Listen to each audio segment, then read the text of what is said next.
ఉంది. ఈశ్వరుడు మనం గతంలో చేసినటువంటి పాపపుణ్యాల్ని దృష్టిలో పెట్టుకుని సుఖ దుఃఖములను ఇస్తూ ఉంటాడు. ఏదో గతంలో చేసిన పుణ్యం ఉంది, ఓ సుఖ రూపంలో వస్తుంది. గతంలో చేసినటువంటి పాపం ఉంది, దుఃఖ రూపంలో వస్తుంది. ఇప్పుడు నేను జీవుడిగా చూసుకున్నప్పుడు నేను గత జన్మలలో చేసుకున్నటువంటి పాపాన్ని, గత జన్మలలో చేసుకున్న పుణ్యాన్ని చిత్రంగా రాసి గుప్తంగా నిలవ చేసిన వాడెవడో వాడే చిత్రగుప్తుడు. వాడెవరో కాదు, ఈశ్వరుడే. ఆయన సర్వజ్ఞుడు, ఆయనకి తెలియనిదేం లేదు. ఆయనేం కర్మ ఫలితాన్ని ఇస్తున్నప్పుడు ఎదురుగుండా వచ్చి నిలబడి, ఓయ్ కోటేశ్వరరావు, గత జన్మలలో నువ్వు ఫలానా పేరుతో జీవుడు ఒక శరీరంలో ఉండగా ఈ పాపం చేశావు, దానికి నీకు ఇప్పుడు ఈ ఫలితాన్ని ఇస్తున్నాను, నువ్వు తప్పించుకోలేవోయ్, నా శాసనం అటువంటిది, నువ్వు అనుభవించు అని అనడు. భక్తి అన్న మాటకు అర్థం ఏమిటంటే కాలంలో వచ్చినటువంటి దురితము యొక్క ఫలితమైనటువంటి దుఃఖాన్ని కూడా ఈశ్వరుడు యొక్క ప్రసాదంగా అనుభవించగలిగిన వాడెవడో వాడు పరిణితి పొందినటువంటి భక్తి ఉన్నవాడు. అందుకే రాముడు రామాయణంలో రేపు పట్టాభిషేకం అన్నాడు దశరథుడు. తెల్లవారి లేస్తే పట్టాభిషేకం జరగలేదు, కోపం వచ్చింది లక్ష్మణస్వామికి. గురురప్యవలిప్తస్య కార్యాకార్యమజానత ఉత్పదం ప్రతిపన్నస్య కార్యం భవతి శాసనం. అన్నయ్య, గురువు అయినా సరే దోషభూయిష్టమైన జీవితం ఉంటే అంగీకరించక్కర్లేదు. దశరథ మహారాజు ఎవరన్నయ్య రాజ్యం ఇవ్వకపోవడానికి? నీ హక్కు, పెద్ద కుమారుడివి, ధర్మాత్ముడివి, నువ్వు అను చంపేస్తాను దశరథుణ్ణి, సైన్యాన్ని అన్నాడు. రాముడు ఒక మాట అన్నాడు, అందుకు రాముణ్ణి దైవంగా కొలుస్తాం, రామాయణం చదువుకుంటాం, చదువుకుని మనిషిగా బ్రతకడం నేర్చుకుంటాం. ఆయన అన్నాడు, అసంకల్పితమేవేహ యదకస్మాత్ ప్రవర్తతే నివర్త్యారంభమారబ్ధం అనుదైవస్య కర్మతత్ అన్నాడు. ఈశ్వరుడు నీ కంటి ఎదురుగుండా నిలబడి ఫలితాన్ని ఇవ్వడు. నిన్నను రాజ్యం ఇస్తానన్నవాడెవరు? నాన్నగారే. ఇవాళ రాజ్యం ఇవ్వనన్నదెవరు? నాన్నగారే. రాజ్యం ఇవ్వను అన్న నాన్నగారి మనసులో ఇవ్వకూడదన్న కోరిక బలంగా ఉందా? లేదు.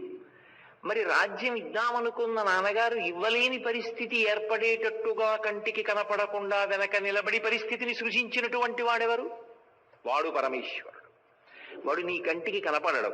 స్త్రీ పురుష నపుంసక మూర్తియును కాక, తిరియ కమర నరాది మూర్తియును కాక, కర్మ గుణభేద సరస ప్రకాశి కాక, వెనుక నన్నియుతానగు విభుతలంతు అంటారు పోతన గారు భాగవతంలో గజేంద్రమోక్షణ ఘట్టంలో.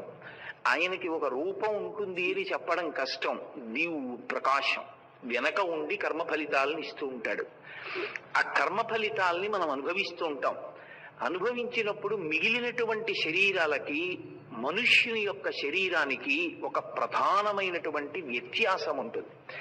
అసలు ఈ ఉపకరణానికి ఉన్న గొప్పతనం ఏమిటో తెలుసుకుంటే కదా దీంతో ఏమైనా అనుష్ఠానం చేయడం. అసలు ఉన్న వస్తువు గొప్పతనం తెలియదు. వాడికి ఆకలి ఇస్తోంది, అమ్మ వండిన సిద్ధాన్నం ఉంది అక్కడ, అన్నం తింటే ఆకలి తీరుతుంది. వాడికి ఆ అన్నం తింటే ఆకలి తీరుతుందని తెలియదు. ఆకలి ఉంది, ఏమిటి ఉపయోగం?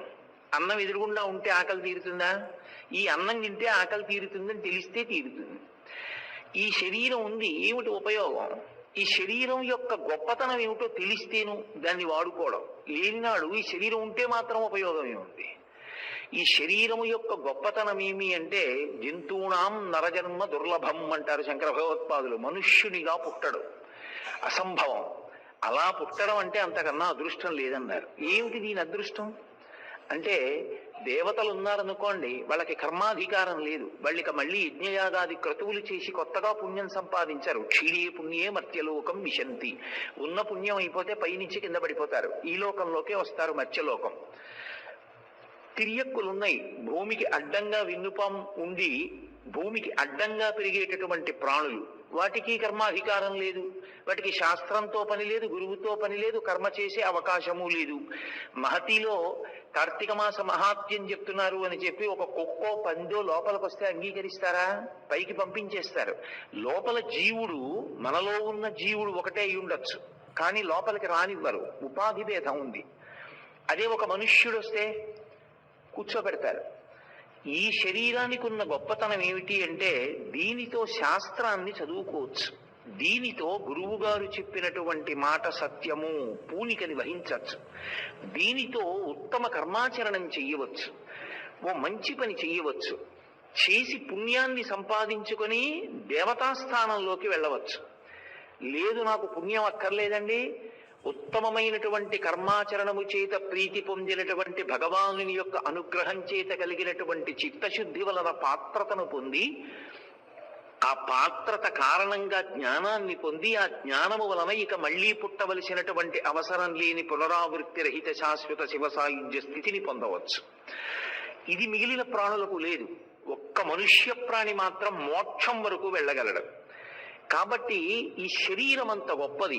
కురు పుణ్య మహోరాత్రం అంటుంది శాస్త్రం. పుణ్యాన్ని ఆలోచించకు, రాత్ర పగల అసుర సంధ్య వేళ చూడకు. పుణ్యకార్యం చేసే అవకాశం వచ్చింది వెంటనే చేసి. ఎందుకంటే ఉపకరణం పోయిందంటే ఇక మళ్ళీ చేయలేవు. ఎప్పుడో చేస్తానంటే ఇది ఉంటుందని ఏమిటి నమ్మకం? నిత్యమా జీవితము నీటిపై బుగ్గ. ఎవరు చెప్పగలరు? చెప్పలేరు. ఏదో హైదరాబాద్లో నేను ప్రసంగం చేస్తుంటే నా ప్రసంగం అయిపోయిన తర్వాత ఏదో నన్ను అభినందించి సంతోషంగా మాట్లాడినటువంటి వ్యక్తి రాత్రి 11 గంటలకి శరీరం వదిలేశాడు, గుండెపోటు వచ్చి. ఏమనుకోవాలి? నిత్యమా జీవితము నీటిపై బుగ్గ. నీటి మీద బుడగ ఎంతకాలం ఉంటుందని నువ్వు నమ్మకంతో చెప్పగలవు? చెప్పలేము. ఈ శరీరం ఎంతకాలం ఉంటుంది ఎవరికీ తెలియదు. కాబట్టి ఉండగా ఉపయోగించుకో. ఒకసారి దాటి వెళ్ళిపోయింది ఆ శరీరం, ఇక తర్వాత జీవుడు మంచి సంస్కారంతో ఉన్నవాడై ఇతర శరీరాల్లో ఉన్న ఇక కర్మాధికారం ఉండదు. ఆయన వచ్చి కపిలతీర్థంలో దీపం పెడతానండి, 7 కొండలు ఎక్కుతానండి, ఆనంద నిలయ ప్రవేశం చేస్తానండి, పూరాభిషేకం చూస్తానండి, ఇవన్నీ కుదరవిహ. ఇందులో ఉంటేనే మహోపకారం చేశారు ఈ జాతికి. ఈ శరీరంతో వచ్చిన వాళ్ళందరికీ కూడా కాలము యొక్క వైభవాన్ని చూపించారు. ఈ కాలాన్ని వాళ్ళు చేసిన మొదటి పని విభాగం చేశారు. విభాగం చేసి, ఇదిగో ఈ కాలం విషయంలో నువ్వు చాలా పరాకుగా ఉండాలి, జాగ్రత్తగా ఉండాలి. ఇది పోగొట్టుకున్నావా మళ్ళీ నీకు దొరుకుతుందని నమ్మకం ఏం లేదు. కాబట్టి సద్వినియోగం చేసుకో కాలాన్ని. అందుకే ప్రధానంగా సంవత్సరాన్ని ఒక ప్రమాణం చేశారు. చేసి దాన్ని ఉత్తరాయణము దక్షిణాయనము అని 2 కింద విభాగం చేశారు.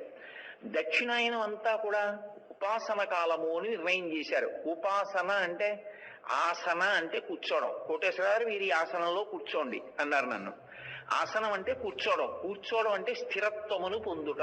నిలబడ్డాను అనుకోండి, నేను ఎక్కువసేపు అక్కడ ఉండే అవకాశం లేకపోతే నిలబడతాను. సావధాన చిత్తుడనై ఉండాలి అనుకున్నాను అనుకోండి, కూర్చుంటాను.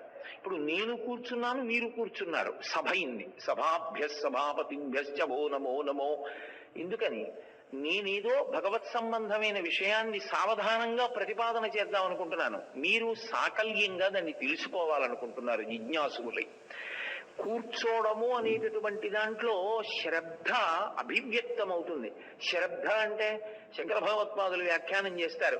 శాస్త్రస్య గురువాక్యస్య సత్యబుద్ధ్యావధారణ సా శ్రద్ధ కదితా సిద్ధి యా వస్తూపలభ్యతే. శాస్త్రము సత్యము, గురువు నోటి వెంట వచ్చిన మాట సత్యము. ఈ రెండిటి యందు సత్యము అన్న పూనికని ఎవడు పొంది ఉన్నాడో వాడు శ్రద్ధావంతుడు. అటువంటి వాడికి లభించనిది లేదు. సా శ్రద్ధ కదితా సిద్ధి యా వస్తూపలభ్యతే. వాడికి సమస్తము చేకూరుతాయి. శ్రద్ధ ప్రధానమైనటువంటి కారణము. అటువంటి శ్రద్ధాళువై కూర్చున్నాడు. ఉపాసన.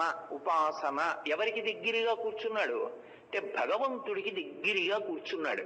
భగవంతుడికి దగ్గరగా కూర్చోవడం అంటే ఏదో దేవాలయంలోకి వెళ్ళి ఆ మూర్తికి దగ్గరగా కూర్చోవడము అని అర్థం చేసుకోకూడదు.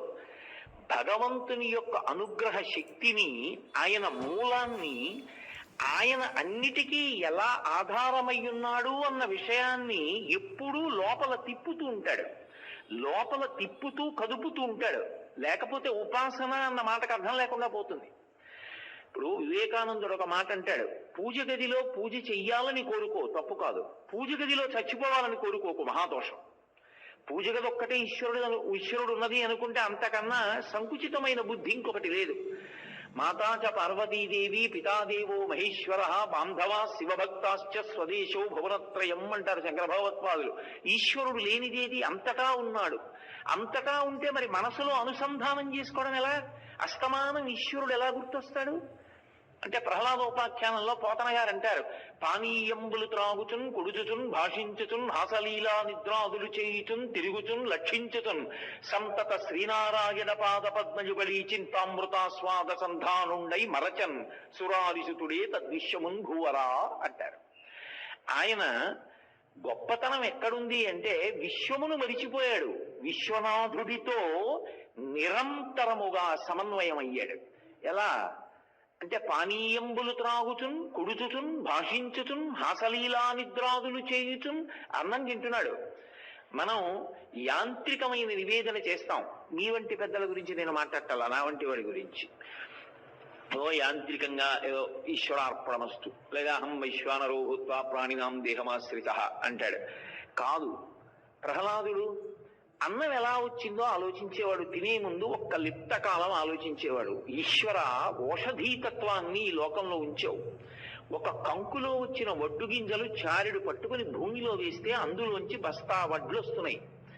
అలా వచ్చేట్టు చేసిన వాడివి నువ్వు. చంద్ర రూపంలో ఉండి కిరణముల చేత ఓషధీతత్వాన్ని ప్రకాశింపచేస్తున్నావు. వచ్చిన బియ్యాన్ని నీళ్లలో వెయ్యాలి. నీళ్ళెవరిచ్చారు? సంజీవనం సమస్తస్య జగత సలిలాత్మిక భవయిత్యుచ్యతే మూర్తిర్భవస్య పరమాత్మన అంటాడు లింగ పురాణంలో వ్యాస భగవానుడు. ఆ పరమేశ్వరుడు నీటి రూపంలో ఉన్నాడు. ఈ బియ్యం నీళ్లలో వేసి అగ్నిహోత్రం మీద పెడితే నీళ్లు కిందకెళ్ళాలి, అగ్ని పైకి రావాలి. ఆయన ఈ ధర్మాన్ని తిరగరాశాడు అనుకోండి. ఓ అగ్ని నువ్వు కిందకెళ్ళు, ఓ నీరు పైకి రా అన్నాడు అనుకోండి ఈశ్వరుడు. ఆయన శాసనం కదు అంతిమం. అయినప్పుడు నాకు దాహం వేసి నోట్లో నీళ్లు పోసుకున్నాను అనుకోండి, కడుపులోకి వెళ్ళవు, తలకెక్కుతాయి. ఏ ప్రాణి బతుకుతుంది? అప్పుడు ఈశ్వరుడు కడుపు పైకి పెట్టి తల కిందకి పెట్టాలి. లేదు, అగ్నిహోత్రం వెలిగించారు, పొయ్యి భూమిలోకి వెళ్ళిపోయింది, అగ్నిహోత్రం పైకి రాదు. ఎలా వంట చేసుకుంటారు? వేడెక్కడ నిలబడుతుంది? అది మనం పెట్టుకున్నది కాదు, ఈశ్వర శాసనం. అగ్ని పైకి రావాలి, నీరు కిందకి వెళ్ళాలి. అందుకే నీరు పల్ల మెరుగు నిజము దేవుడిరుగు అంటుండేవారు చిన్నతనంలో. పల్ల మెరుగు అంటే అది అలా వెళ్ళాలని ఈశ్వర శాసనం. కాబట్టి నీరు గిన్నెలో నిలబడింది, అందులోకి ఔషధులు వేశారు, బియ్యం కింద అగ్నిహోత్రం వెలిగించారు. ఒక్క బియ్యపు గింజని విడిచిపెట్టకుండా ఉన్నటువంటి గింజలన్నీ కూడా మెతుకులయ్యాయి. ఇప్పుడు ఆ మెతుకులు ఓ కాయగూరను ఉడికించి దాంతో కలిపి నోట్లో పెట్టుకుంటే నవలడానికి కఠినమైన దంతపంక్తిని పెట్టాడు. మధ్యలో కొన్ని వేల రసాంకురములతో కూడుకున్న నాలుకని పెట్టాడు. నాలుక రుచిని చెప్పి సంతోషించేట్టు చేస్తుంది. దంతములు బాగా నవిలి శక్తిగా మారడానికి ఉపయుక్తమవుతున్నాయి. ఎవరు చేశాడు ఇవన్నీ? ఈ నేను తినేటటువంటి అన్నపు ముద్ద వెనక ఈశ్వరుడు ఉన్నాడు. ఆయన ఇంత ప్రయత్నం చేస్తే నేను సుఖపడుతున్నాను. ఇప్పుడు ఉపాసన అన్న మాట పూజా మందిరంలో కూర్చుంటేనే వస్తుందా? లోపల మనసు ఈశ్వరుడితో అనుసంధానమైతే వస్తుందా? మనసు అనుసంధానమైన వాడికి ఈశ్వరుణ్ణి పూజించకుండా అవకాశం లేదు. అసలు వాడు ఈశ్వరుణ్ణి తలుచుకోకుండా ఉండడానికి సందర్భము లేదు, అవకాశము లేదు.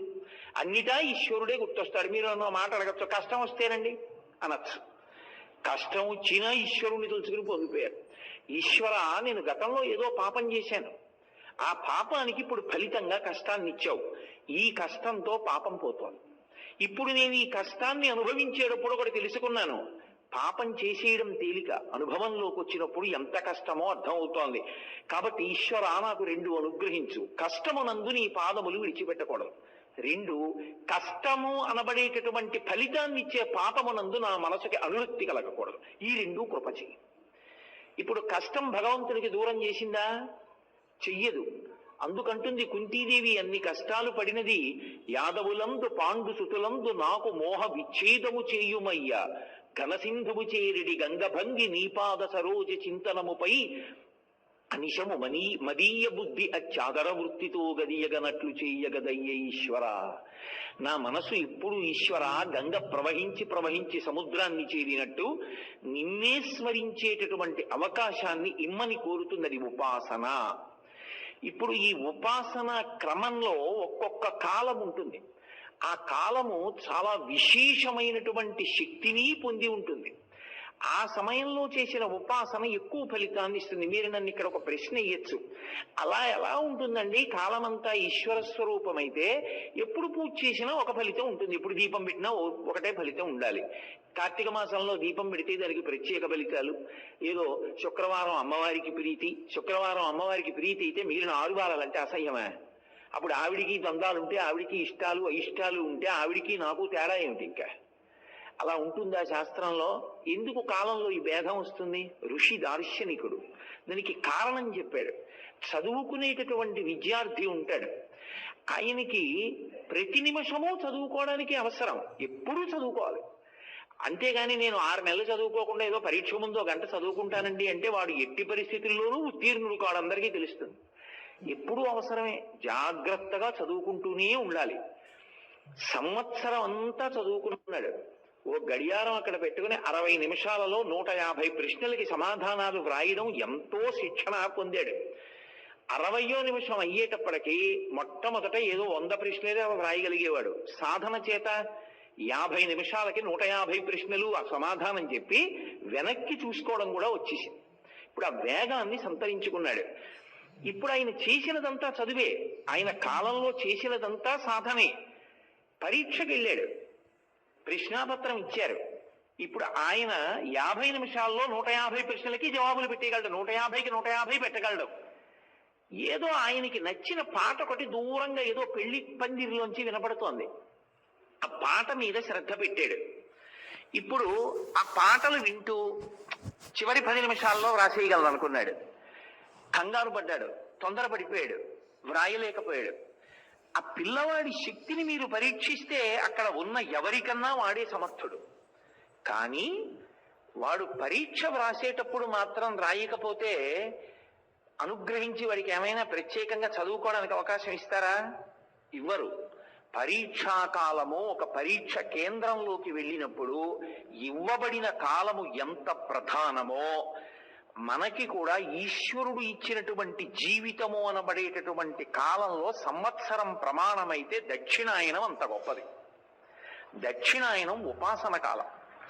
యథార్థమునకు దక్షిణాయనంలో చచ్చిపోతే జ్ఞానికి ఇబ్బంది ఏముంటుందండి? ఏముండదు. దక్షిణాయనంలో చచ్చిపోయాడని మహాజ్ఞానులైన వాళ్ళు ఈశ్వరుణ్ణి పొందకుండా ఉంటారా? అలా ఏం ఉండదు.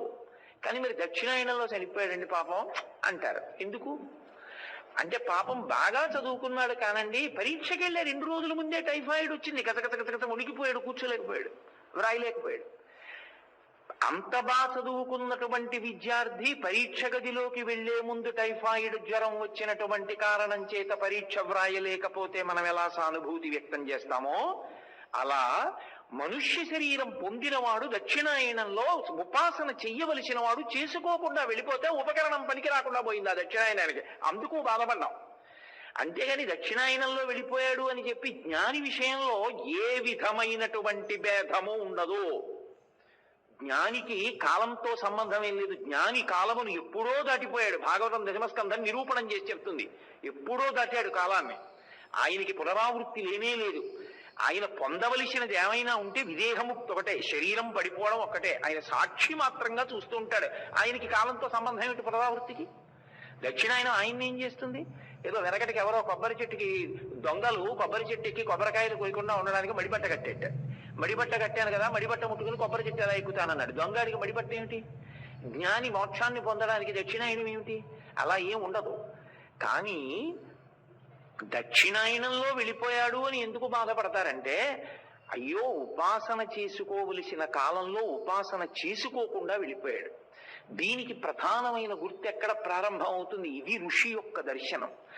కాలాంతర్గతంగా ఉండేటటువంటి ఉపాసన శక్తిని ఋషులు లెక్క కట్టారు. ఈ సమయంలో నువ్వు ఇది చేసుకోవాలి, ఇది చేసుకోకపోతే పాడైపోతాం, ఇక వెనక్కి రాదు. ఒకసారి కాలం ముందుకు వెళ్ళిందా ఇక వెనక్కి రావడం అన్న మాట లేదు. ఏదో ఇవాళ ఉదయం వెంకటేశ్వరుడు పూరాభిషేకం చూసేటటువంటి భాగ్యం నేను పొందాను. అయితే ఆ అభిషేకానికి వెళ్ళవలసిన సమయానికి వెళ్ళాలి. అప్పుడు నేను 1 గంట నిద్ర వస్తోందని పడుకుని 1 గంట ఆలస్యంగా వెళ్ళాను అనుకోండి, ఇక నేను తల ధ్వజస్తంభానికి వేసి కొట్టుకున్నా లోపలికి పంపించను. ఒకసారి ప్రారంభం అయిపోయాక 1 గంటేనండి నిద్రపోయానండి, నేను పోయిందంటే. ఒకసారి ముందుకెడితే కాలం ఇక వెనక్కి రాదు. ఆ వెనక్కి రాని లక్షణం ఉన్నటువంటి కాలాన్ని సద్వినియోగం చేసుకోవడం నేర్పడం ఋషుల యొక్క దార్శనికత. అది పోగొట్టుకోకు. కాలంలో ఎప్పుడు ఈశ్వరుని యొక్క ఉపాసన ఎలా చెయ్యాలో వాళ్ళు మనకి నేర్పారు, అందుకు వాళ్ళకి రుణపడ్డాం. అటువంటి ఉపాసన కాలం ప్రారంభమవుతోంది సుమా. గుర్తేమిటి? విష్ణువు నిద్రపోతారు. అందుకే తొలి ఏకాదశి. ఎలా మొదటి ఏకాదశి? అసలు ఈ కాల నిర్ణయం ఒక అద్భుత ప్రక్రియ అండి. నక్షత్రాలన్నీ 27. మొదటి నక్షత్రం ఏది? అశ్విని. అశ్విని నక్షత్రం పౌర్ణమి నాడు ఉంటే అది ఆశ్వయుజ మాసం. మరి అలా అయితే మొదటి నక్షత్రం కాబట్టి ఆశ్వయుజ మాసం ఎప్పుడు ఉండాలి? మొదటికి రావాలి. కానీ 13 అటు 13 ఇటు వదిలిపెట్టి మధ్యలో ఉన్న చిత్రా నక్షత్రంతో చంద్రుడు పౌర్ణమి నాడు ప్రకాశిస్తే చైత్రమాసం మొదటికి వస్తోంది. అస్తవ్యస్తం కాలా? మరి ఎందుకు పెట్టారు ఋషులు అలా? అంటే ఉపాసనకి సంబంధించినంత వరకు ఆశ్వయుజ మాసమే మొదలు. అందుకే అమ్మవారి పూజలతో ప్రారంభం అవుతుంది. తమోగుణం విరిగితే కదూ అసలు ఈశ్వరుడి దగ్గర నిలబడ్డాం. తమోగుణం ఉన్నన్నాళ్ళు నిలబడడం అన్న ప్రక్రియ ఎక్కడుంటుంది? ఉపాసన ప్రారంభం ఆశ్వయుజం. ఉత్తరాయణానికి వసంత నవరాత్రులకి ఆలవాలం చైత్రమాసం. అలాగే మీకు ఉపాసన దగ్గరికి వచ్చేటప్పటికి ఎన్ని ఏకాదశులున్నా తొలి ఏకాదశి అంటారు తెలుగు వాళ్ళు. తొలి అంటే ప్రారంభము, మొట్టమొదటిది. మొట్టమొదటి ఏకాదశి ఏది అంటే దక్షిణాయనంలో వచ్చేటటువంటి ఆషాఢమాసంలో వచ్చేటటువంటి శయనేకాదశి అంటారు. అంటే శ్రీ మహావిష్ణువు క్షీరసాగరంలో పడుకుంటారు. పడుకుని ఆయన నిద్రపోతారు, యోగ నిద్ర అంటారు. ఆయన మళ్ళీ ఎప్పుడు లేస్తారు నిద్ర అంటే ఇదిగో మొన్నటి రోజున ఆయన నిద్ర లేచారు. ఉత్తైన ఏకాదశి అంటారు. ఈ కార్తీక మాసంలో వచ్చేటటువంటి శుక్లపక్ష ఏకాదశి నాడు నిద్ర లేచి ద్వాదశి తిథి నాడు ఆయన బృందావనంలోకి ప్రవేశిస్తారు. మొట్టమొదట బృందావనంలోకి వస్తారు. అందుకని అది క్షీరాబ్ది ద్వాదశి, ఆయన లేచినటువంటి ద్వాదశి కాబట్టి అని. ఆ ద్వాదశి పరమాద్భుతమైన తిథి. ఋషి దర్శనం చేశాడు. విష్ణువు నిద్ర లేచి వస్తారు ఇప్పుడు, అది మనకి తెలుస్తుందా? తెలియదు. ఋషి దర్శనం చేశాడు. అదిగో ఆ కాలము పరమ పవిత్రం. నిన్నటి రోజు సాయంకాలం సహస్ర దీపాలంకార సేవలో కూర్చున్నాను నేను. కూర్చుంటే ఒక్కొక్కరి యొక్క ప్రాజ్ఞత అలా ఉంటుంది. గురువుని స్మరిస్తే ఎంతో సంతోషిస్తాడు ఈశ్వరుడు. సహస్ర దీపాలంకార సేవ జరుగుతుంటే ద్వారం లక్ష్మి గారు భజగోవిందం జరిగారు. అలాగే డోలు సన్నాయి వాయించే వాళ్ళు క్షీరాబ్ది శయన అంటూ వాయించారు. ఎదురుగుండా అనంతమైన దీపాల మధ్యలో క్షీరాబ్ది ద్వాదశి నాడు స్వామి ఊయల ఊగుతున్నాడు. ఏమిటి తొలి ఏకాదశి? ఏమిటి ఆయన నిద్రపోవడం ఏమిటి? ఇక ఆయన కూడా నాలాగే నిద్రపోయి, ఆయన కూడా నాలాగే నిద్రలేచి, నేను ఇంకా నయం రాత్రి పడుకుంటాను, పొద్దున్న లేస్తాను. ఆయన ఏమిటి మహాన్యాయం? ఇటు ఆషాఢ మాసంలో పడుకోవడం ఏమిటి, కార్తీక మాసంలో లేవడం ఏమిటి? ఇన్నాళ్ళు నిద్రపోయేవాడు లోక పరిపాలకుడు ఏమిటి? ఆయన ఏం పరిపాలన చేస్తాడు? ఆయన అంత నిద్రపోతే, అంత గాఢ నిద్రపోతే క్షీరసాగరంలో అసలు లోకాల్ని చూసేవాడు ఎవరండి? స్థితికారుడు శ్రీ మహావిష్ణువు. ఆర్తితో పిలిచినంత మాత్రం చేత పలుకుతాడు. పిలవడం అంటే ఏదో పెద్ద గట్టిగా అరిచి పిలవక్కర్లేదు. మనసులో ఏదో ఒక మూల గొణిగితే చాలు. గజేంద్రుడు గొణిగేడు. ఏం పెద్ద ఓపికండి పిలిచాడేమిటి? అప్పటికి మొసలి పట్టి కరిచేసి శరీరంలో ఓపిక అంతా అయిపోయింది. ఆయనే చెప్పాడు, లావొక్కింతయు లేదు ధైర్యము విలోలంబయ్యే ప్రాణంబులా ఠావులు దప్పెను మూర్ఛ వచ్చే తనువున్ దశ్యన్ శ్రమం వయ్యడి నీవే తప్పగి తప్పరం వెరుగ మన్నింపందగున్ దీనునిన్ రావే ఈశ్వర కావవే వరద సంరక్షింపు భద్రాత్మక అన్నాడు. అంటే ఇప్పుడు రావడం కుదరదు లేవయా, నేను నిద్రపోతున్నాను, నువ్వు పిలిచావు కానీ నాకు వినపడలేదు, మంచి నిద్రలో ఉన్నానని విష్ణు అన్నారనుకోండి, ఇంకంతకన్నా అన్యాయమైన విషయం లోకంలో ఇంకుంటుందా? ఆయన నిద్రపోవడం ఏమిటి? ఆయన నిద్రపోతే తొలి ఏకాదశి ఏమిటి? ఆయన నిద్ర లేవడం ఏమిటి? బృందావనంలోకి రావడం ఏమిటి? ఏదో లౌకికంగా అనడానికి బాగుంటాయేమో కానీ నిజంగా జిజ్ఞాసులు ఈయన పిల్లలు అడిగారనుకోండి, ఏమన్నా ఆయనే నిద్రపోతే ఆ కాలంలో ఇంకా ఎంత గొప్ప గొప్ప పాపాలు చేసినా చూసేవాడు లేనట్టేగా స్థితికారుడు లేనప్పుడు. కాబట్టి దక్షిణాయనం గొప్పదేమిటి? పాపాలు చేసుకోవడానికి ఆలవాలవాలి. స్థితికారుడు చూడడు కాబట్టి ఎవడు పట్టించుకునేవాడు లేడు. మరి అసలు ఏమిటి తొలి ఏకాదశి పడుకోవడం ఏమిటి? ఉత్తైన ఏకాదశి ఏమిటి? ఆయన లేవడం ఏమిటి? క్షీరాబ్ది ద్వాదశి ఏమిటి? బృందావనానికి రావడం ఏమిటి? అదంతా అల్లరి కాదు. దాన్ని జాగ్రత్తగా పరిశీలనం చెయ్యాలి. ఆయన పడుకోవడం అంటే అది తామసిక నిద్ర కాదు. నేను పడుకుంటే ఒళ్ళు తెలియకుండా నిద్రపోతాను. ఇంద్రియాలు మనసులోకి, మనసు ఆత్మలోకి వెళ్ళిపోతే సుషుప్తి అంటారు. ఇంకేం తెలియదు. కంటి ముందు నాకు ప్రీతిపాత్రమైన వస్తువు ఉన్నా, నా నాలుక మీద తిరుపతి లడ్డూ పెట్టినా, నన్ను అత్యంత ప్రీతిపాత్రమైన వాళ్ళు ముట్టుకున్నా, నా ముక్కు దగ్గర గంధం పూసినా నాకు తెలియదు. విష్ణువు నిద్ర అంటే అది తామసిక నిద్ర కాదు. ఆయన నిద్రపోడు. నిద్రాముద్రాం నిఖిల జగతి రక్షణే జాగరూకం అంది శాస్త్రం. ఆయన నిద్ర ముద్ర పడతాడు. మీరు చూడండి, ఎప్పుడైనా బాగా ఆలోచిస్తున్నారు అనుకోండి, ఏదైనా బాహ్య నేత్రాలు మూతపడతాయి. ఇలా కళ్ళు మూసుకుని అదండి అంటాం, అంటే లోపల అన్వేషణ జరుగుతోంది, అందుకని బాహ్య నేత్రాలు మూసేస్తాం. విష్ణువు కూడా నిద్ర ముద్ర, ఆయన నిద్రపోడు. ఆయనే నిద్రపోతే లోకాల్ని చూసేవాడు ఎవరండి? ఎవరుంటారు? ఎవరు ఉండరు ఇక.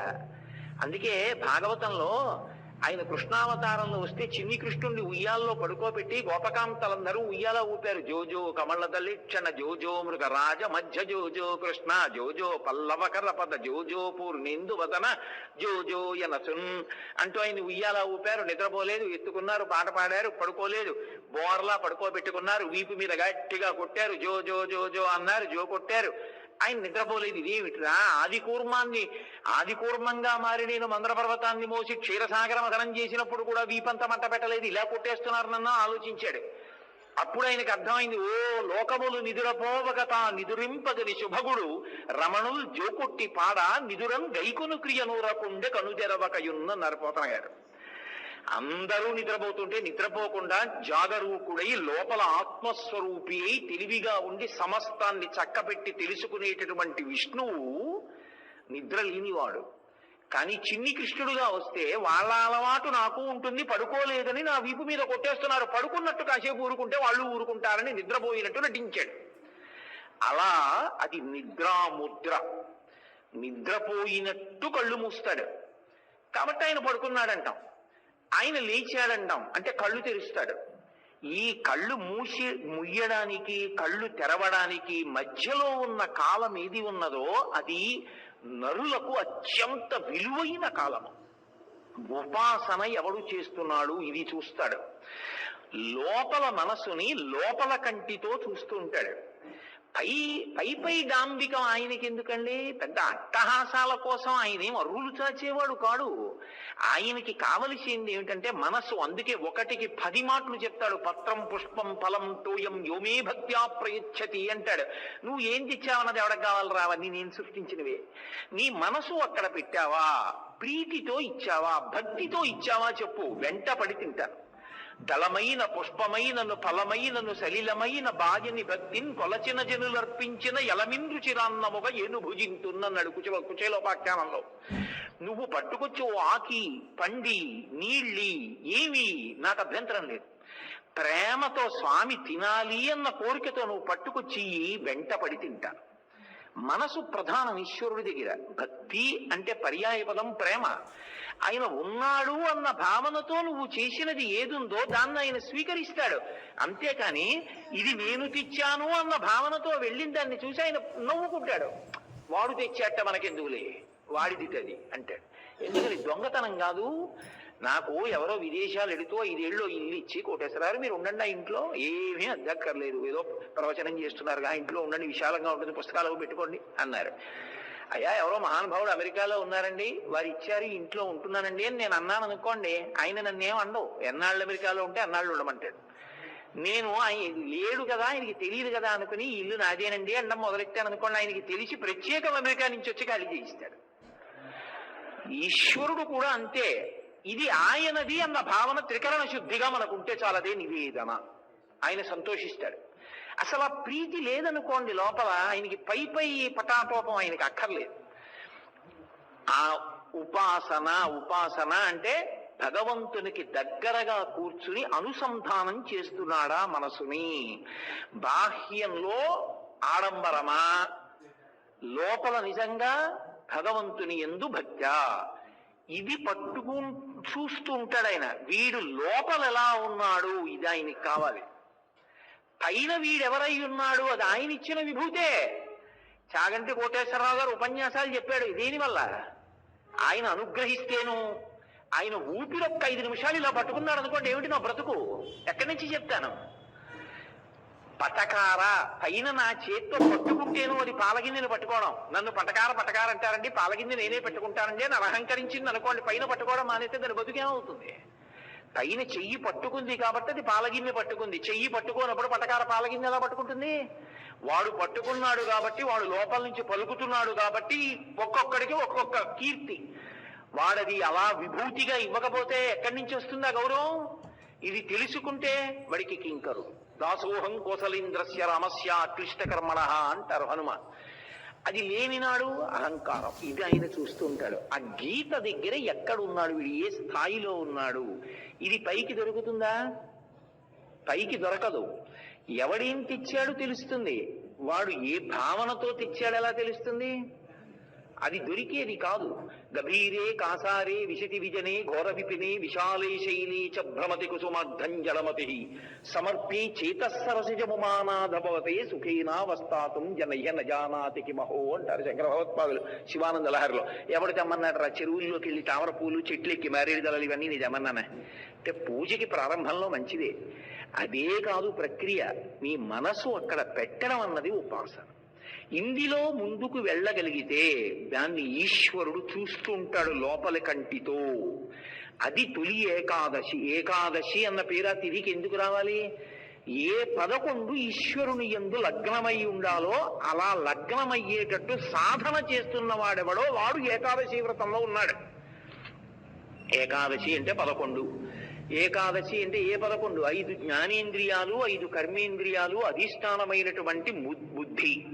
ఈ 11 ఎవరు భగవంతుని యందు పెట్టారో వాడు ఏకాదశి వ్రతమునందున్నాడు. అది ఒక రోజు ఉండేది కాదు, కొనసాగాలి. ఆ కొనసాగింపునకు ఉపాసన అని పేరు. దీన్ని చూస్తూ ఉంటాడు ఆయన. ఈ లోపలి బుద్ధిని చూస్తూ ఉంటాడు. ఇది పైకి దొరుకుతుందా? పైకి దొరకదు. ఒక్కొక్కరికి ఒక్కొక్కలా కనపడతాడు అవతలవాడు. ఏదో నోటికొచ్చిన మాట అంటూ ఉంటాడు పక్షపాతంతో. కానీ అసలు లోపలి మనసు ఎవరు చూస్తారు? ఆయన చూస్తాడు. నేను మీకు ఈ ఉపాసన అన్న మాటకి అసలు పరిణతి చెందడం అంటే ఏమిటో, ఎందుకు అసలు కార్తీక మాసానికి అంత శక్తి వచ్చిందో ఒక్క మాట చెప్పనప్పుడు ఆ ఉపన్యాసం అర్థరహితం అవుతుంది. అనుసంధానమగుట అన్న మాటకి అర్థాన్ని శంకరాచార్యుల వారు సౌందర్యలహరిలో అద్భుతంగా చెప్తారు.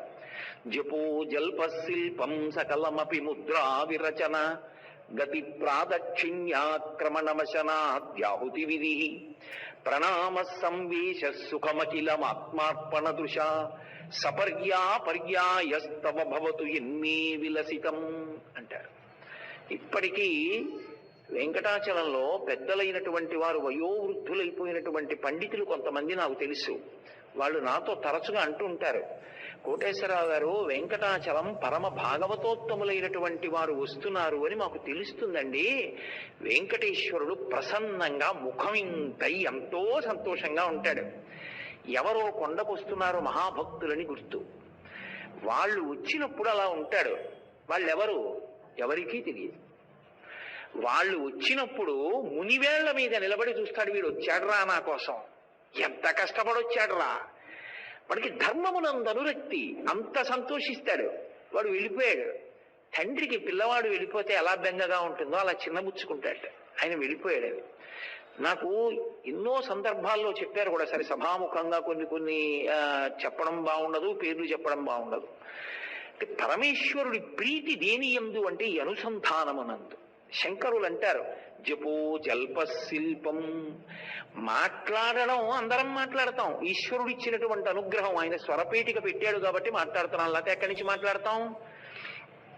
మాట మాట్లాడేటప్పుడు ఈ మాట నేను ఎందుకు మాట్లాడగలుగుతున్నాను అన్నది అనుసంధానం చేసుకుని ఈశ్వరుడికి కృతజ్ఞత ప్రకటించిన వాడెవరో వాడు నిరంతర భక్తి తత్పరుడు. నేను శ్రీరామ అనగలను, నేను కృష్ణ అనగలను, నేను విష్ణు సహస్రం చదవగలను, నేను లలితా సహస్రం చదవగలను, నేను సౌందర్యలహరి చదవగలను. ఏది ఒక కుక్కని రామ అనమనండి, ఒక్కసారి రామ అంటే చాలు, కరించిపోతుంది. కానీ కుక్క అనగలదా? అనలేదు. నేను అనగలను. నేను అనగలిగిన ఉపకరణాన్ని పొంది ఉన్నాను. కంఠంలో స్వరపేటికి ఉంది. ఉంటే మాత్రం నేను రామ అనగలనా? అక్కర్లేని మాటలు ఎన్నో అంటాను, రామ అని మాత్రం అన్నాం. అందుకే భక్తులైన వారు నేనంటానలేదు, నువ్వు అనిపించన్నారు. అది భక్తి. అందరూ భగవన్నామం చెప్పగలిగిన వాళ్ళైతే అక్రమాల మాటలు మాట్లాడడం ఎందుకు వచ్చింది? అలా పలకాలన్నా ఆయన అనుగ్రహం ఉండాలి. ఉన్నవాడు పలుకుతాడు. అందుకే నేను పలుకుతానని లేదు రామదాసు గారు. హరునకు విభీషణులకు అద్రిజకున్ తిరుమంత్రరాజమై కరికి నహల్యకున్ ద్రుపద కన్యకు నార్తి హరించు చుట్టమై బరగిన ఎట్టి నీ పతితపావన నామము నాదు జిహ్మపై నిరంతరము నటింపచేయుమి కదా జరధీ కరుణాపయోనిధి అన్నాడు.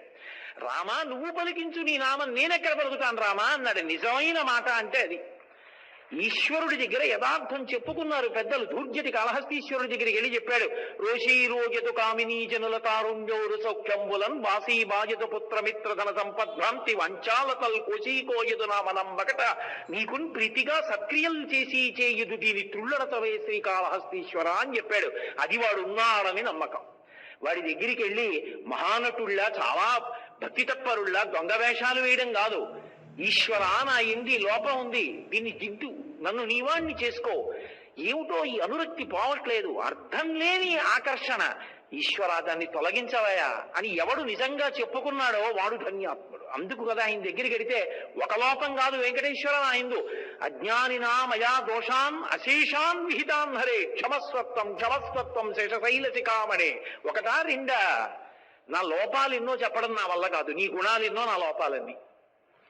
ధరతీ సభ కాగజకరవు లేఖిని సభ బలరాయి సాతు సమందికి మసిగరవు హరిగణు లిఖాన జాయ అంటాడు కబీర్దాస్ గారు. సప్త సముద్రాల్లో ఉండేటటువంటి జలాల్ని సిరా చేసుకుని అరణ్యాలలో ఉన్నటువంటి కలపనంతటినీ కళాన్ని చేసి భూమండలాన్నంతటినీ కాగితం చేసి ఓ శ్రీహరి నీ గుణములను వ్రాయడం మొదలు పెడితే నాకు ఈ సామాగ్రి సరిపోలేదు అన్నాడు. ఆయన గుణములు వ్రాయడం ఎంత కష్టమో నా లోపాలు చెప్పడం అంత కష్టం. అవి అసంఖ్యాకములు ఇవి అసంఖ్యాకములు. అయితేనే దూది పర్వతంలో నిప్పు నెరుసు చాలదా పడితే కాలిపోవడానికి? క్షమస్వత్వం క్షమస్వత్వం శేషశైల శిఖామణే. క్షమించు స్వామి. త్రికరణ శుద్ధిగా అడగాలి, శ్లోకం నిలబడి చదివేయడం కాదు. నిజంగా అడిగితే ఒక్కసారి చాలు. సకుర్ణత్వా నత్వా కదమివ సతాం సన్నిధతే మధుక్షీరద్రాక్ష మధురి మధురీణా పణితయ అంటారు శంకరుల సౌందర్యలహరిలో. సకుర్ణత్వా నత్వా, అటువంటి సద్బుద్ధితో ఒక్క మాట నమస్కరించి అడిగితే చాలు. అనుగ్రహ ప్రదాత అనుగ్రహిస్తాడు. ఒక్కొక్కరి మనసు అలా ఉంటుంది, అంత ఆర్ద్రంగా ఉంటుంది. గురురాజు గారిని పైన వెంకటాచలంలో స్వామివారి నిరంతర సేవ చేస్తాడు. నేను ఒకసారి చాలా చిన్నపిల్లవాడు, అతనితో నేను ఒక మాట అన్నా, గత జన్మలలో ఎంత తపస్సు చేశావయ్యా, ఎప్పుడు స్వామివారి సేవ చేసుకుంటున్నావు, ఇంత చిన్న వయసులో ఎంత అదృష్టవంతుడివి అన్నాడు. నేను ఆయన అన్న మాట మర్చిపోలేని జీవితంలో. ఆయన అన్నాడు, నా తపస్సు కాదు కోటేశ్వరరావు, కారణం ఆయన కారుణ్యం. పాపులను దగ్గర చేసుకుని మా పాపాలు పోగొడుతుంటాడు, అందుకు ఇచ్చాడు అవకాశం. ఎంత ఆర్ద్రత, ఎంత అర్హత! అది మనిషి మనసులో ఉండవలసిన లక్షణం. అది నోటితో అనడం కాదు, అతని గుండె లోతుల్లోంచి అన్నాడు అన్నమాట. అదిగో అలా నిజమేనండి, మేము ఎంత తపస్సు చేశామో అని ఉంటే వేరుగా ఉంటుంది. నిజమే, ఏ అదృష్టం లేకుండా ఎందుకు చేరుతాడు అక్కడ? కాదు, కానీ ఆయన అలా భావన చేసుకుని స్వామి నన్ను అనుగ్రహించావా అన్నాడు. ఓ పోతన గారు అన్నారు ఆ మాట, పలికిడిది భాగవత మాట. పలికించు విభుండు రామభద్రుండట నే పలికిన భవహరమగునట పలికిద వీరుండుగాధ పలుకగనేలా.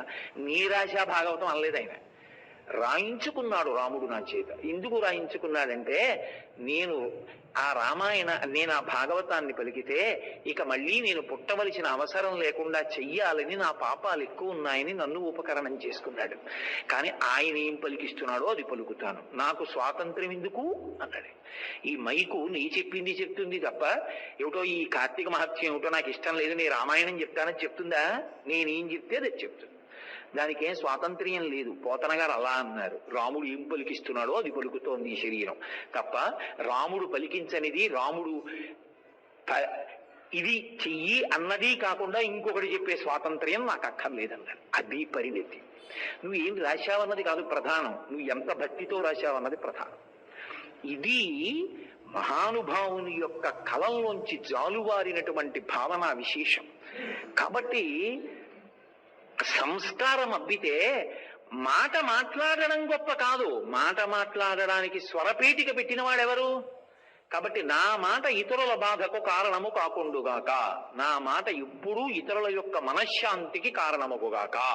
ఇప్పుడు ఆ మాట విలువ గుర్తించాడు, అది పరమేశ్వరుడు ఇచ్చాడు స్వరపేటిక, అది మిగిలిన ప్రాణులకు లేదు, నాకుంది, ఇప్పుడు ఉపయోగపడింది. ఒక మాట మాట్లాడితే ఈశ్వరుడికి కృతజ్ఞత చెప్తాడు, ఈశ్వరా ఈ కంఠం పెట్టావు కాబట్టి రక్షించావు, అదృష్టవంతుడిని. అది ఉపాసన. ఇప్పుడు ఆయన పూజా మందిరంలో ఎంతసేపు కూర్చున్నాడంటే అని అడగకూడదు, ఆయన మాట మాట్లాడితే ఈశ్వరుణ్ణే స్మరించి కృతజ్ఞత చెప్తాడు. సకలమపి ముద్రా విరచన, ఆయన ఇప్పుడు ఇలా అండవు. ఎందుకంటే ఈ చెయ్యి కదలక ఎన్నో మందులు పుచ్చుకొని విద్యుద్ఘాతం పొందుతున్న వాళ్ళు ఉన్నారు చెయ్యి కదలాలని. ఆయన అనుగ్రహం ఈ చెయ్యి కదులుతోంది. ఈ చెయ్యి కదలిక ఇతరుల శాంతికి కారణం కాదు. మీరేం బెంగ పెట్టుకోకండి అని ఇలా అనడానికి పనికి రావాలి. ఇలా అనడానికి నా చెయ్యి పనికి రాకూడదు జీవితంలో. ఎందుకని ఈ చెయ్యి కదులుతోంది అంటే వెనక పరమేశ్వరుడు నుండి కదిలే అవకాశం ఇచ్చాడు. దీని కదలికలు ఎప్పుడూ ఇతరుల శాంతికి కారణమగుగాక, ఈ కదలికలు ఎప్పుడూ ఇతరుల అశాంతికి కారణము కాకుండుగాక. ఇప్పుడు ఏమైంది? ఆయన ఏ అవయవాన్ని కదిపినా అవి ముద్రలవుతాయి తప్ప మంత్రజపానికి ఆయన మామూలుగా కదిపినటువంటి కదలికలు కావు. అది భక్తి. అది పండుతూ ఉండాలి, అది పెరుగుతూ ఉండాలి, విస్తరించాలి. అంతేగాని భక్తికి పూజామందిరం ఒకటే అంటే రావణ భక్తి అవుతుంది. యుజ్యమానాస్తు గజాస్తు హస్తా సఖేశ్చరాస్తోత్పలపత్రహస్తా బభూవ దేవీ చ కృతాసు హస్తా లక్ష్మీస్తదా పత్నిని పద్మహస్త అంటారు మహర్షి రామాయణంలో. పుష్పక విమానంలోకి వెడతాడు, గజలక్ష్మిని ఆరాధన చేస్తాడు, బయటికి వస్తాడు, లక్ష్మీ స్వరూప అయినటువంటి సీతమ్మని చూడకూడని చూపు చూస్తాడు. గృహలక్ష్మి గృహే గృహే. పద్మావతి అమ్మవారి మందిరంలోకి వెళ్లి పద్మావతీదేవిని దర్శనం చేసి బయటికి వస్తున్నప్పుడు నీకు కంటికి కనపడిన సువాసినులందరూ ఆ పరదేవతా స్వరూపిణులే. ఆ భావన నీకున్ననాడు నువ్వు నిరంతరం అమ్మవారి దర్శనం చేస్తున్నావు. అక్కడికి వెళ్ళి నమస్కారం పెట్టి బయటికి వచ్చి చూడకూడని చూపు చూస్తే ఆ అమ్మవారికి తెలియదు నువ్వు ఎటువంటి చూపు చూస్తుంటావో, అసహ్యించుకుంటుంది. చీ నువ్వు వస్తే నాకు పరమ అసహ్యం రా అంటుంది. యోగ్యత కలిగిన పుత్రుడు అంటే అమ్మ సంతోషించే కొడుకు అంటే లోచూపుని అమ్మ లోచూపుతో చూస్తుంది, లోచూపుని అయ్య లోచూపుతో చూస్తాడు. ఇది ఉపాసన కాలంలో మరీ ప్రత్యేకంగా చూస్తారు. పరీక్షాకాలం విద్యార్థికి లాగా జీవితం సార్థక్యం పొందే కాలం. అందుకని ఆషాఢ శుద్ధ ఏకాదశి ఆయన పడుకుంటున్నాడు అంటారు. అంటే నువ్వు జీవితాన్ని సార్థక్యం చేసుకో, నీ మనసుని భగవంతుని యందు పెట్టడానికి ప్రయత్నం చెయ్యి. ఇప్పుడు కర్మేంద్రియములు దానికి సాధనం. ఇది జాగ్రత్తగా పట్టుకోవాలి. అభ్యాసయోగేనతతో మామిచ్ఛాప్తుం ధనంజయ అంటాడు శ్రీకృష్ణ భగవానుడు భగవద్గీతలో. నా మనసు పెట్టు అన్నారు అనుకోండి. ఇప్పుడు నేను మీ దగ్గరికి వచ్చాయా మీ అందరూ మనసుని భగవంతుడి దగ్గర పెట్టండి అన్నాను అనుకోండి, వెంటనే అందరం మనసు భగవంతుడి దగ్గర పెట్టేశాం అనుకోండి, అయిపోయిందంటే అందరూ యోగులు అయిపోయారు. అలా పెట్టేస్తే ఇంకే. ఈ పువ్వు అక్కడ పెట్టంటే పెట్టచ్చు, అయ్యా స్నానం చేసిరా అంటే చేసి రావచ్చు, కాళ్ళు కడుక్కో అంటే కడుక్కోవచ్చు. మనసు ఇక్కడ ఉంచంటే ఉంటుందా? అంత తేలిక విషయం కాదు. ఇప్పుడే నేను అక్కడ కూర్చుని ఉండగా ఆనంద నిలయంలో అందరినీ లైన్ లో పంపించేటటువంటి అధికారి వారు ఇక్కడే ఉన్నారు. ఆయన నాతో ఒక అమృతతుల్యమైన మాట అన్నారు. ఏమండి, వెంకటాచలానికి వచ్చి ఆనంద నిలయంలో ఆ స్వామిని లిప్తకాలం చూస్తే మురిసిపోయే వాళ్ళు కోట్ల మంది ఉన్నారు. నిలబెట్టలేదు నిలబెట్టలేదు నిలబెట్టలేదు అంటారు. అక్కడికి వచ్చిన తర్వాత ఏవో మాట్లాడుకుంటారు పక్క వాళ్ళతో. అయ్యా అలా మాట్లాడకండి అన్నాం అనుకోండి, అహంకారం వస్తుంది. మీరు మాకు చెప్పేవాళ్ళ అన్నట్లుగా ఉంటుంది. అందుకని వాళ్ళ మనసు గాయపడకుండా వాళ్ళకి ప్రయోజనం కలగడానికి నేను ఒక మాట అంటుంటాను, స్వామిని చూడండి స్వామిని చూడండి అంటూ ఉంటాను. వాళ్ళు వెళ్ళిపోతూ అయ్యో మేము పొరపాటు పడి అక్కర్లేని మాటల్లో పడ్డాం, కాలము దుర్వినియోగం అయిపోకుండా మీరు చేసిన హెచ్చరిక మాకు పనికొచ్చింది అని వెళ్ళిపోతూ ఉంటారండి. వాళ్ళకి ప్రయోజనం కల్పించడం కోసం నేను అక్కడ నిలబడుతూ ఉంటానన్నారు. అబ్బా ఎంత మంచి మనసురా అనుకున్నాను నేను. అది అవతల వారు మనసు పెట్టడం అంత తేలికైన విషయం కాదు. అందరూ మనసు భగవంతుడి దగ్గర పెట్టేశాం అనుకోండి, ఇంకే తరించిపోయినట్టే ఉత్తర క్షణంలో. ఇన్ని ప్రవచనాలు ఎందుకు, ఇన్ని గ్రంథాలు ఎందుకు, ఇంత సాధన ఎందుకు, ఏమీ అక్కర్లేదు. అయ్యా మీరు పెట్టండి మనస్సు. అదే ఆయన ఎప్పుడో చెప్పాడు, గీతలోనే చెప్పేశాడు, నాకు అవేం అక్కర్లేదు నీ మనస్సు నా దగ్గర పెట్టన్నాడు. అలా పెట్టేస్తే ఇంకే పెట్టలేం కాబట్టి ఏం చేయాలి? కర్మేంద్రియాలకి పని చెప్పాలి. మనసు వెళ్ళటం లేదు, నువ్వు కర్మేంద్రియాలకి ఉపకరణం చేసుకో. ఈ కాళ్లతో కొండెక్కు, ఈ నోటితో గోవిందనామని చెప్పు, ఈ చేతులతో ఈశ్వరుడి సేవ చెయ్యి. అవి కర్మేంద్రియాలు చేస్తుంటే కొన్నాళ్లు పోయాక మనసు గుర్తు చేస్తుంది. అది దాని బలం బలహీనత. ఏరా 2 నెలలకోసారి వెంకటాచలం వెళ్ళాలనుకున్నాం, 3వ నెల వచ్చేస్తోంది ఇంకా వెళ్ళలేదు. 2 నెలలకోసారి ఓపిక ఉన్నన్నాళ్ళు కొండ నడిచి ఎక్కుదాం అనుకున్నాం, మనం వెళ్ళాలి కదా, డబ్బు కోసం తాపత్రయపడితే ఎలా, ఫోన్లే జనరల్ కంపార్ట్మెంట్ లోనైనా వెళ్ళిపోదాం. ఇప్పుడు ఏమైంది? నీ మనసు అక్కడికి వెళ్ళడానికి నీ శరీరము కర్మేంద్రియముల యొక్క సంఘాతము కారణమైంది. అభ్యాసము చేత అది శ్రీరామ శ్రీరామ శ్రీరామ శ్రీరామ వ్రాస్తున్నాను అనుకోండి, అభ్యాస యోగీనతతో కొన్నాళ్ళకి ఏం చేస్తున్నా శ్రీరామ శ్రీరామ శ్రీరామ శ్రీరామ శ్రీరామ అన్నం అలవాటు. అందుకొచ్చింది భజన సంప్రదాయం. భజన మండళ్ళకి అంత పెద్ద పీట ఎందుకేస్తారో తెలుసా అండి? పండితుడా పామరుడా సంబంధం ఉండదు, అందరినీ అందులోకి కలుపుకుంటుంది భజన. మాకు తూర్పుగోదావరి జిల్లాలో కుగ్రామం మల్లవరం అని, అక్కడ తిరుమల తిరుపతి దేవస్థానం వారు ఒక గొప్ప రామాలయాన్ని భజన మండలిగా కట్టించారు. వాళ్ళు చేసే భజన చూస్తే తెల్లబోతాం. మాకు కాకినాడలో ఉంది భజన మండలి. భజన ఏం చేస్తుంది అంటే మీ ప్రమేయం లేకుండా మీతో భగవన్నామని చెప్పిస్తుంది. సరికదా, విపరీతమైన సంతోషాన్ని పెంచుతుంది. కర్మేంద్రియములు భగవంతుడి వైపుకు తీసుకెడతాయి. అందరం వెళ్ళి భజనలో కూర్చున్నాం అనుకోండి, అందరూ తప్పట్లు కొడుతున్నారు, ఒకడు చిరకలు వాయిస్తున్నాడు, ఒకడేమో ఏదో డప్పులు కొడుతున్నాడు, ఒకడేమో తాళం వేస్తున్నాడు, ఒకడేమో కంజరి వాయిస్తున్నాడు, ఒకడేమో గట్టిగా మైకు దగ్గర కూర్చుని భజన చెప్తున్నాడు. శ్రీరామనామము పలుకని వారలు అన్నాడు. మిగిలిన వాళ్ళందరూ శ్రీరామనామము పలుకని వారలు, రఘునామనామము పలుకని వారలు, రఘునామనామము పలుకని వారలు. ఏమవుతారు వీళ్ళందరూ? చెప్పడు. సీతారామనామము పలుకని వారలు అంటాడు. సీతారామనామము పలుకని వారలు. వీళ్ళు భజన చేస్తుంటారు. వీళ్ళందరూ ఏమవుతారు? వింటుంటాడు జాగ్రత్తగా ఏం చెప్తారని. జీవించి ఉండుటని సారము అంటాడు. ఇది రామనామం గొప్పతనం. ఇప్పుడు గట్టిగా రామనామం చెప్తారు అందరూ. కాబట్టి అయిపోయింది భజనంతా. ఎవడింటివో వెళ్ళిపోతున్నాడు, వాడి మోటార్ సైకిల్ వాడు ఎక్కాడు. వెళ్ళిపోతూ కూడా శ్రీరామనామము పలుకని వారలు, రఘురామనామము పలుకని వారలు అంటుంటాడు. అంటే ఇప్పుడు తన ప్రమేయం లేకుండా తన నోరు కాసేపు రామనామం పలుకుతాం. ఇది కర్మేంద్రియముల చేత, అభ్యాసము చేత మనసుని తీసుకొస్తారు అక్కడికి. అలా మెల్లిగా రాముని యందు భక్తి ఏర్పడుతుంది, రామాయణం మీద భక్తి ఏర్పడుతుంది. ఇది ఉపాసనకి మార్గం. అప్పుడు ఏమవుతుంది? పండిన స్థితిలో మీరు ఏం చేస్తున్నారన్న దాంతో సంబంధమే ఉండదు. కలిసి వచ్చిందా, కలిసి రాలేదా, కష్టం వచ్చిందా, సుఖం వచ్చిందా. భగవాన్ రమణులు అంటారు, చెరుకు కర్రని పట్టుకుని కత్తితో నరికినా, పళ్ళ మధ్యలో పెట్టి నవిలినా, లేదా దాన్ని మరలో పెట్టి తిప్పినా అది తియ్యటి రసాన్ని ఇస్తుంది తప్ప బాధపడేది మాత్రం ఉప్పగా ఎప్పుడూ ఉండదు. నిజమైనటువంటి పండిపోయిన భక్తికి వెళ్ళిపోయినటువంటి వాడు శరీరం ఏమవనివ్వండి, ఏది వస్తోంది ఏది పోతోంది సంబంధం ఉండదు. లోపల మాత్రం భగవంతుణ్ణి పట్టుకుని పరవశించిపోతుంటాడు. నిన్ను సేవింపగ నాపదల్పడమని, నిత్యోత్సవం బబ్బని, జనమాతృండనని, సంసార మోహంబు పైకొనని, జ్ఞానము గల్గని, గ్రహగతులు కుందింపని, మేలు వచ్చిన రాణి అవి నాకు భూషణములే శ్రీకాళహస్తీశ్వర అంటాడు దుర్జటి. అదిగో ఆ స్థాయికి వెళ్ళిపోయి యోగరతో వా భోగరతో వా సంగరతో వా సంగవిహీన యస్య బ్రహ్మణి రమతి చిత్తం నందతి నందతి నందత్యేవ. శ్రీభాష్యం అప్పలాచార్య స్వామి వారిని విశాఖపట్నంలో ఉండేవారు. ఎవరైనా రామాయణం చెప్పండి అని అడగడమే లోపం. సంకలో రామాయణం పెట్టుకుని వాళ్ళ ఇంటికి వెళ్ళి రామాయణం చెప్పొస్తుండేవారు మహానుభావుడు. అటువంటి వారు ఒకప్పుడు ఎక్కడో జారి పడిపోయి నడుము విరిగిపోయింది. నేను వారి దర్శనానికి వెళ్ళాను. వారు మంచంలో ఉన్నారు.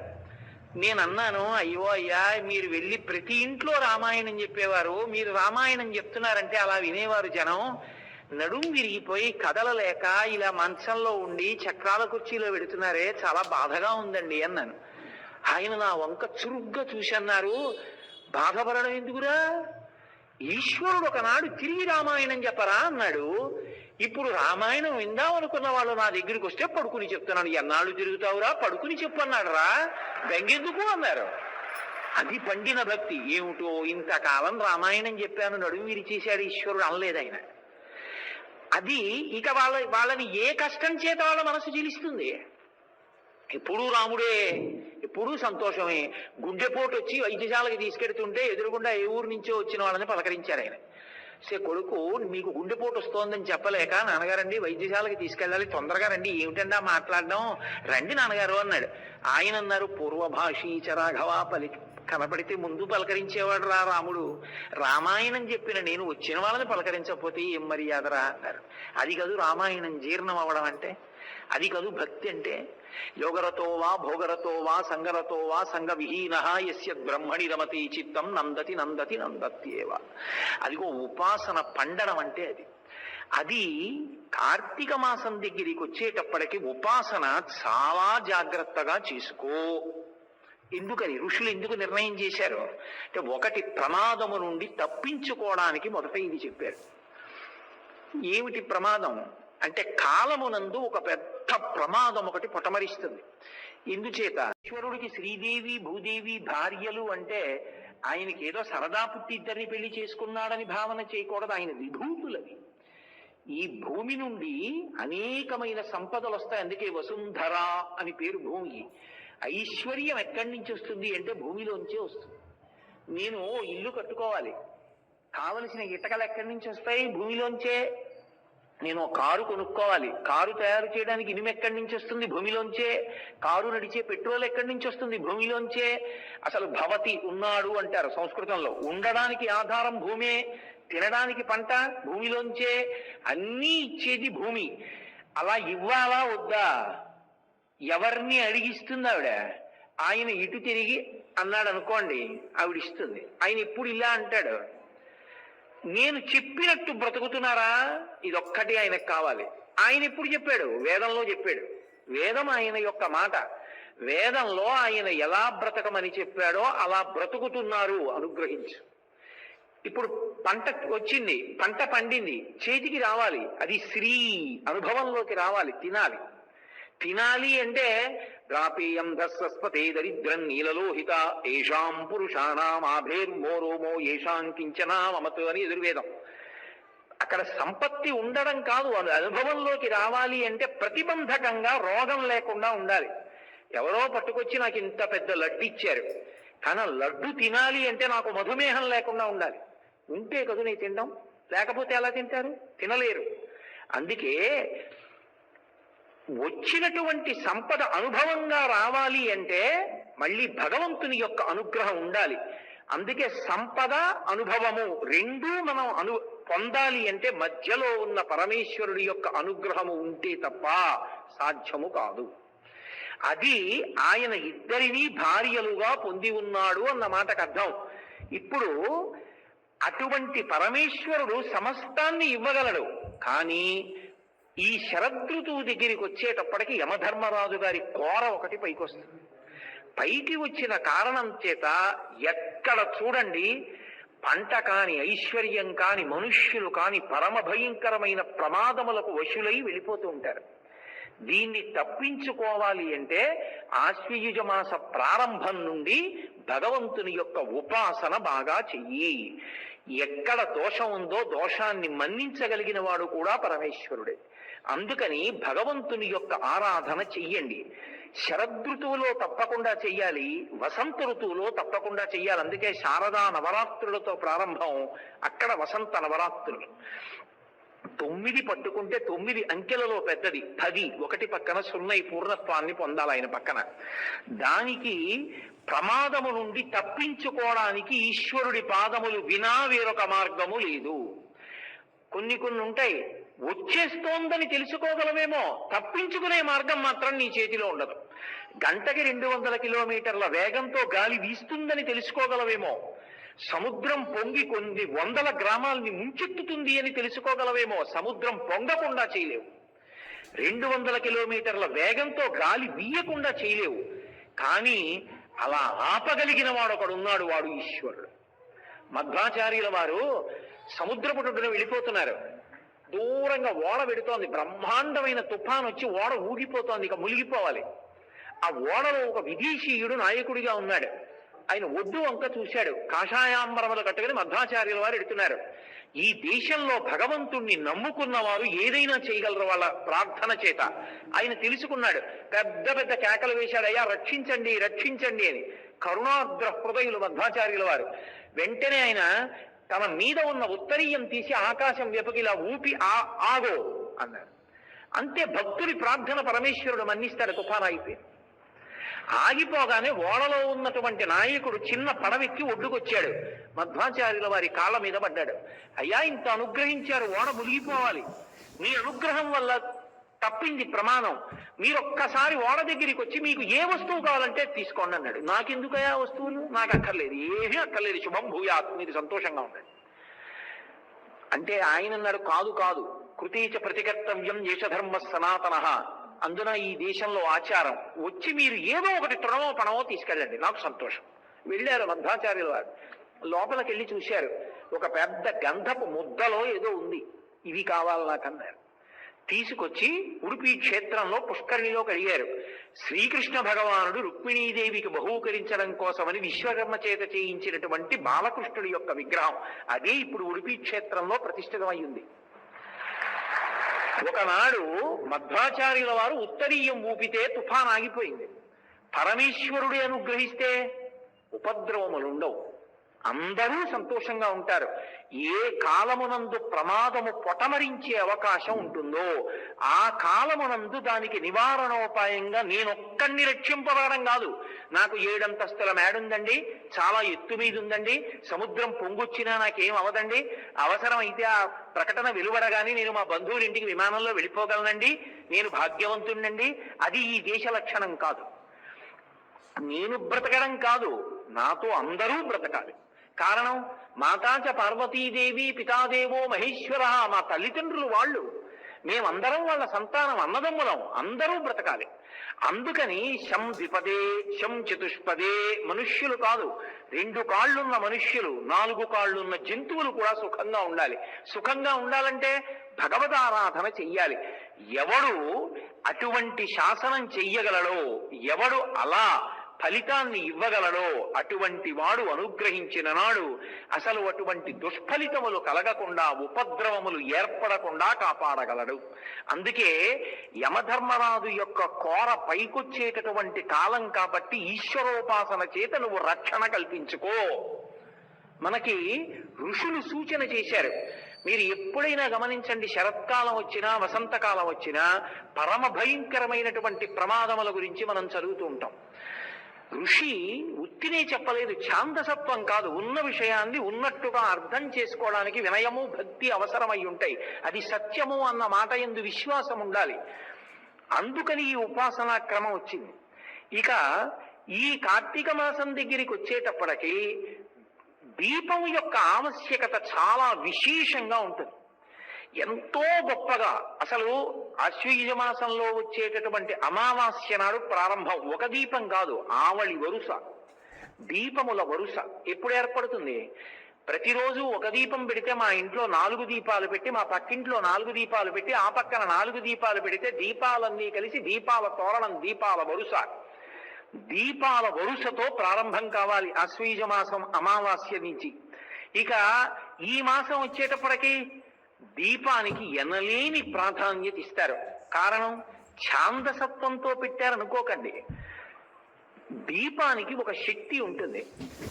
ఆవు నెయ్యి కానీ నువ్వుల నూనె కానీ వేసి దీపాన్ని పెడితే ఆ దీపం నుంచి వచ్చేటటువంటి పొగ ఏది ఉంటుందో అది ఏ ప్రాణులు ఆ పొగని పీలుస్తాయో ఆ ప్రాణులన్నిటికీ కూడా దీర్ఘాయుర్దాయం కలుగుతుంది అని. ఏ కారణం చేత అంటే శనీశ్వరుడు, శనీశ్వరుడు కాదు, గ్రహానికి ఈశ్వరత్వం లేదు. శనీశ్చర, శనైహి చరహ, ఆయన మెల్లమెల్లగా నడుస్తాడు. శనీశ్వరుడు హృదయము యొక్క నాడికి, ఆ జీవనాడికి ఆధిపత్యంలో ఉంటాడు. ఆయన ప్రీతి చెందాలి.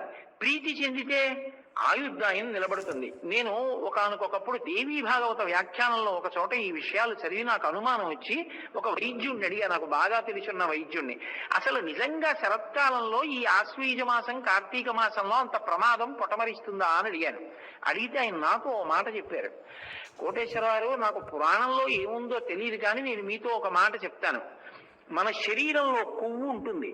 ఆ కొవ్వు చాలా చిన్నదిగా, చిన్న చిన్న నలుసులుగా నెత్తుట్లో ప్రవాహంగా వెడుతూ ఉంటుంది. అది అంతకు ముందు పర్వాలేదు, బాగా వెడుతుంది. కానీ మంచు బయట పడడం, లోకం చల్లపడిపోవడం ప్రారంభమైతే లోపల ఉండేటటువంటి ఈ రక్తకేశనాళికలు, రక్తం ప్రవహించేటటువంటి వెంట్రుకవాసి సన్నగా ఉండేటటువంటి నాళములు సంకోచిస్తాయి, చలికి మూసుకుంటాయి, అవి దగ్గర పడతాయి. అప్పుడు ఈ కొవ్వు వెడుతున్నటువంటిది మెల్లిమెల్లిగా ఒకటి వెళ్ళి ఒక చోట ఆగుతుంది. దాని వెనక ఇంకొక చిన్న నలుసు లాంటిది వచ్చి చేరుతుంది, ఇంకొక నలుసు చేరుతుంది, మెల్లిగా అదొక గింజంత అవుతుంది. అది ఏ మెదడు దగ్గరో లేకపోతే హృదయ కవాటం దగ్గరో అడ్డుపడితే, రక్త ప్రవాహం సరిగ్గా వెళ్ళకపోతే అప్పుడు పెను ప్రమాదములు సంభవిస్తాయి. సాధారణంగా ఈ ఋతువులోనే మాకు ఎక్కువగా హార్ట్ అటాక్ కేసులు వస్తాయండి.